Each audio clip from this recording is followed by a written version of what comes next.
Chers frères et sœurs en Christ, chers enfants de Dieu, bonjour, je nous salue dans le nom puissant de Jésus-Christ de Nazareth. Alors je salue toute la famille chrétienne de Bassin de Siloé, grand palais de Dieu, sa puissance. Je salue aussi toutes mes amis, tous les frères, les sœurs, les papas, les mamans qui me suivent actuellement en direct sur Facebook, toi qui es sur YouTube, Siloé TV, toi qui es en train de me regarder en direct sur mon compte Facebook, Meshaka Mianji, ou tu me regardes sur le forum de Bassin de Siloé, ou dans n'importe quel endroit où tu me suis actuellement au Bénin, en France, aux États-Unis, un peu partout, je te salue dans le nom puissant de Jésus-Christ et Nazareth. Alors prions ensemble rapidement pour que nous partageons la parole de Dieu. Seigneur, nous te rendons grâce, Créateur du ciel et de la terre. Merci pour ton amour, merci pour tout ce que tu as fait pour nous, Papa. Assiste-nous, Seigneur, que l'Esprit Saint prenne contre toutes choses au nom de Jésus-Christ. Amen. Alors, sans plus tarder, comme d'habitude, nous sommes dans le livre de Romains chapitre 8. Nous allons lire juste les simples premiers versets et nous allons parler ensemble, d'accord? Romains chapitre 8, nous allons lire juste les 5 premiers versets. Amen. La Bible dit ceci, dit, il n'y a donc maintenant aucune condamnation pour ceux qui sont en Jésus-Christ. Alléluia. Il dit, en effet, la loi de l'esprit de vie en Jésus-Christ m'a affranchi de la loi du péché et de la mort. Alléluia. Il dit, car chose impossible à la loi, parce que la chair la rendait sans force. Dieu a condamné le péché dans la chair, en envoyant à cause du péché son propre fils dans une chair semblable à celle du péché. Amen. Il dit, et cela a fait que la justice de la loi fut accomplie en nous, qui marchons non selon la chair, mais selon l'esprit. Ceux, en effet, qui vivent selon la chair, s'affectionnent aux choses de la chair. Tandis que ceux qui vivent selon l'esprit s'affectionnent aux choses de l'esprit. Amen. Seigneur, merci pour ta parole.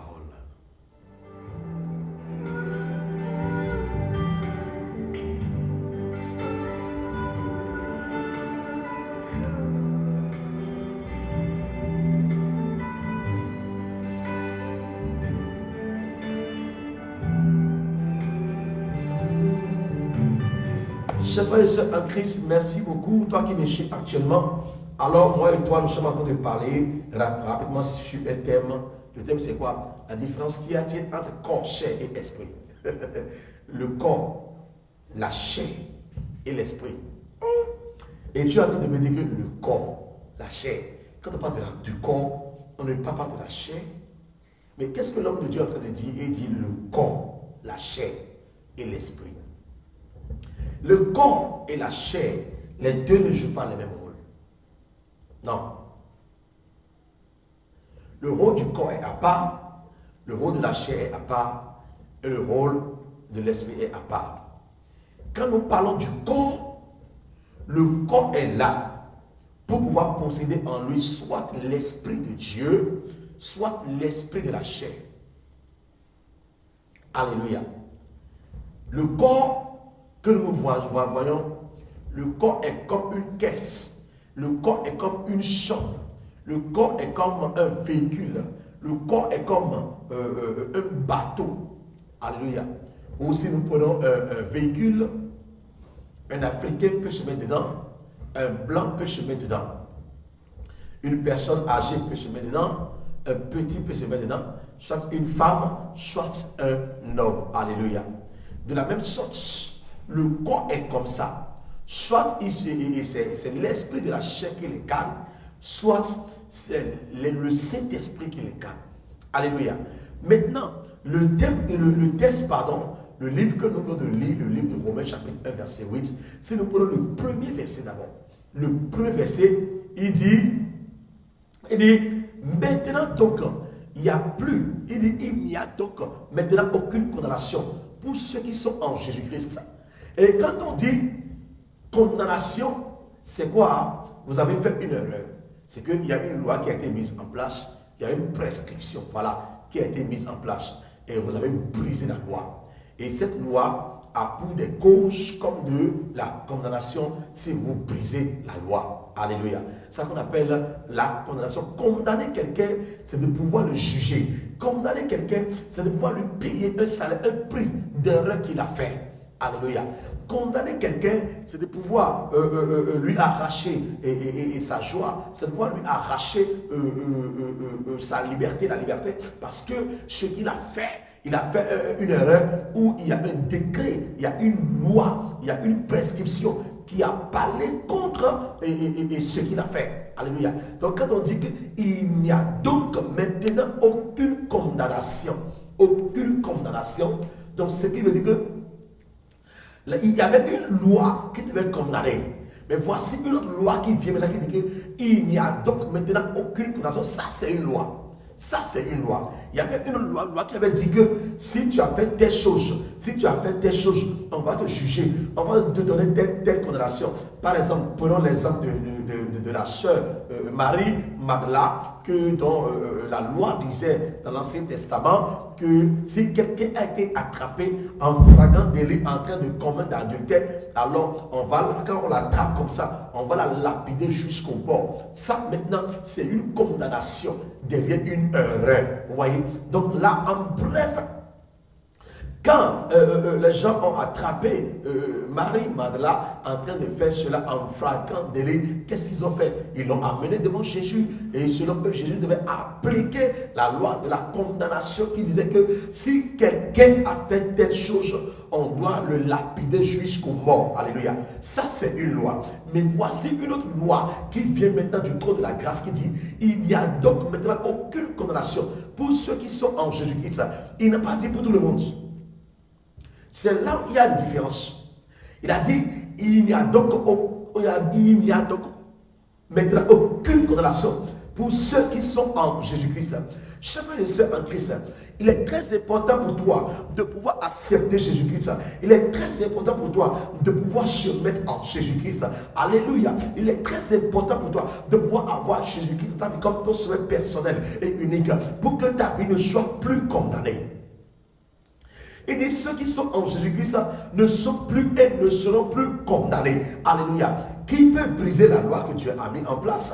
My God, mon Dieu, mon roi. Nous sommes d'accord que les 10 commandements que Moïse a écrit, Moïse n'a pas juste imaginé et écrit, non. C'est des choses que Moïse a eues de la part de Dieu par rapport aux erreurs, par rapport aux rebelles, par rapport au comportement bizarre que les enfants d'Israël étaient en train de faire en ce moment. Alléluia. C'est le même Dieu qui a envoyé son fils Jésus-Christ pour qu'il n'ait qu'à venir nous sauver. Et c'est le même Dieu qui a inspiré son fils Jésus-Christ. Alléluia. Et comme la Bible dit que l'apôtre Paul, il est l'apôtre de Jésus-Christ. Alléluia.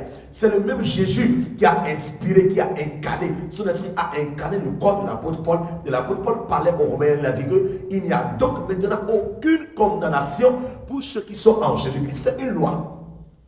Alléluia.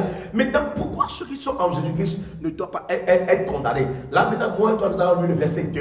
Il dit, en effet, la loi de l'esprit de vie en Jésus-Christ m'a affranchi de la loi du péché et de la mort. Il dit, la loi de l'esprit de vie en Jésus-Christ. Donc, ce qui veut dire qu'il y a une loi, qui nous donne de l'assurance. Cette loi est que c'est en Jésus-Christ que nous devons chercher la vie. C'est avec l'esprit de Jésus-Christ. Toute personne qui est un chrétien, qui dit qu'il est un chrétien, c'est une loi pour toi de pouvoir vivre une vie d'esprit saint. C'est une loi pour toi de pouvoir vivre une vie d'esprit de Jésus-Christ. C'est une loi pour toi de pouvoir affranchir la loi du péché et la loi de la mort. Tu dois vivre une vie de l'esprit saint en toi. Donc il dit en effet, la loi de l'esprit de vie en Jésus-Christ m'a affranchi de la loi du péché et de la mort. Donc si vous ne pratiquez pas cette loi qui est la loi de l'esprit de vie en Jésus-Christ, vous ne pouvez jamais affranchir la loi du péché et de la mort. Alléluia. Alors, pour affranchir la loi du péché et de la mort, pour pouvoir avoir la loi de l'esprit, c'est en vous. Vous devez forcément avoir la foi. La Bible dit que, hors sans la foi, il est impossible d'être agréable à Dieu. Il dit dans le verset 3, il dit, car chose impossible à la loi, parce que la chair la rendait sans force. Alléluia. La chair, c'est à cause de la chair que cette loi qui donne de la vie en Jésus-Christ ne se manifeste pas en nous. Chers frères et sœurs en Christ, Père qui me parle actuellement, je t'avais dit tout à l'heure que le corps est à part, la chair est à part et l'esprit est à part. C'est à toi de faire le choix. Tu donnes l'opportunité à quoi dans ton corps? Tu donnes l'opportunité à l'esprit de la chair, ou tu donnes l'opportunité au Saint-Esprit de voir se manifester en toi. Parce que la Bible dit car chose impossible à la loi, parce que la chair la rendra sans force. Et Jésus a dit, il dit l'esprit est disponible, mais la chair est faible pour pouvoir la concevoir en elle. Moi et toi, nous savons très bien que la Bible dit que Dieu, il est esprit. Donc il faut que ce qu'il adore, ce soit en esprit.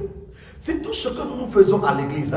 Si tout ce que nous voulons faire, nous ne commençons pas en esprit. Si nous ne faisons pas tout en esprit, nous ne pouvons jamais avoir le résultat que moi et toi nous cherchons.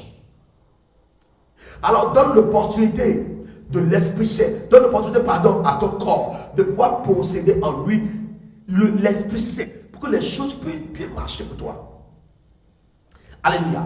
La Bible dit quelque chose impossible à la loi parce que la chair la rendra sans force. Ah, j'ai compris pourquoi la guerre de la chair existe. La guerre de la chair s'élève aujourd'hui contre les enfants de Dieu pour pouvoir les empêcher. La désobéissance, c'est la guerre de la chair. C'est la chair. La fornication, c'est la guerre de la chair. Mensonge, c'est la guerre de la chair. Livrerie, l'ignorance, c'est la guerre de la chair. Alléluia. Polygame, c'est la guerre de la chair. La guerre de la chair se levait contre quoi? Contre l'Esprit Saint qui devait avoir la possession dans notre corps. Et cette guerre de la chair elle rendait le corps sans force pour que l'Esprit Saint ne trouve pas de la place en lui. Frère, je suis en Christ. La Bible dit que Dieu a condamné le péché de la chair. En envoyant, à cause du péché, son propre fils dans une chair semblable à celle du péché. Dieu a condamné le péché qui est dans le corps. C'est pourquoi Jésus-Christ est arrivé. Je me pose la question, je te pose la question. Le péché en toi n'a pas été condamné. Quelqu'un qui a été condamné a encore la bouche, il a encore la vie en toi. Il est encore libre pour pouvoir parler. Il est encore libre pour pouvoir faire sa volonté. Écoute-moi très bien, la chair n'est plus libre pour faire sa volonté. Elle a été condamnée. La chair n'est plus libre pour pouvoir parler. Laisse-moi te dire qu'elle a été condamnée. La chair n'a plus de force pour pouvoir parler. Elle a été condamnée. Par qui? Par l'arrivée du Fils de Dieu, qui est Jésus-Christ de Nazareth. Alléluia. Il dit, Dieu a condamné le péché de la chair en envoyant à cause du péché son propre Fils dans une chair semblable à celle du péché. Comment tu as fait? Et ce qui a été condamné par Jésus-Christ, cette chose ouvre encore la bouche et elle parle en toi. Chers frères et sœurs en Christ, la chair a été condamnée, le mensonge a été condamné. Toutes ces choses ont été condamnées par l'arrivée de Jésus-Christ de Nazareth. Waouh! À tout moment où tu as constaté que l'esprit de chair veut se manifester dans ton corps, dis-toi, esprit de chair, écoute-moi très bien, tu as été condamné déjà. Tu as été jugé à mort. Tu n'as plus le droit de parler à moi. Mais non, jamais. Jamais. Tu as été déjà condamné depuis l'arrivée du Fils de Dieu, qui est mon Seigneur Jésus-Christ. Depuis le moment où j'ai accepté Jésus-Christ dans ma vie, toi, chair, tu as quelle opportunité pour pouvoir ouvrir la bouche et parler encore. Pris tes bagages et chante de mon corps. Mon corps n'est pas ton temple. Mon corps est le temple de l'Esprit Saint. Alléluia. Elle a été condamnée. Elle n'a plus le droit de parler. Elle a été condamnée. La condamnation qui lui a été donnée est quoi? Elle n'a plus le droit de rester dans ce corps. Ce corps est le temple de Dieu. Et le Saint-Esprit est l'Esprit de Dieu. Mon corps n'est pas dans ta maison. Toi, chair, tu as été condamné. Pris tes bagages et chante de ma vie. Le constat que nous avons fait aujourd'hui est que la jeunesse aujourd'hui est attaquée par la quête de la chair. Par la quête de la chair. L'ignorance. Tout ce que vous voulez que je dise. Prenons rapidement le verset 4. Le verset 4, il dit, et cela a fait que la justice de la loi fut accomplie en nous, qui marchons non sur la chair, mais sur l'esprit. La justice de la loi. Alléluia. La chair a été condamnée en nous, afin que la justice de la loi fut accomplie en nous, qui marchons non sur la chair, mais sur l'esprit. Frères et sœurs, chère femme, est-ce que tu continues de marcher selon la chair? Oui, je suis venu à l'église parce que je veux que cette chose que toi tu voudrais, c'est la chair. Il dit, ceux, en effet, qui vivent selon la chair, s'affectionnent aux choses de la chair. Ceux, en effet, qui vivent selon la chair, s'affectionnent aux choses de la chair. Tandis que ceux qui vivent selon l'esprit, s'affectionnent aux choses de l'esprit. Alléluia. Quand vous vous demandez des choses de la chair, mais qui va vous fournir? Peut-être vous composez avec un pasteur de la chair. Peut-être ça. Il est temps pour que tu fuis la chair. Il est temps pour que tu quittes dans la chair. Alléluia.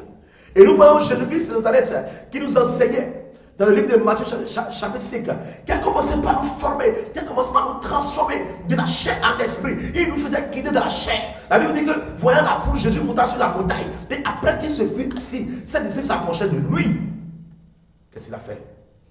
Puis, ayant ouvert la bouche, il les enseigna et dit, heureux les pauvres en esprit, car le royaume des cieux est à eux. Et quand Jésus nous a enseigné, et il nous a fait sortir de la chair, et il nous a envoyé en esprit, il nous a fait d'esprit maintenant. Dans le livre de Luc chapitre 9, voilà ce qu'il a dit. Dans le livre de Luc chapitre 9, il dit, Jésus ayant assemblé les 12, leur donna force et pouvoir sur tous les démons avec la puissance de guérir les malades.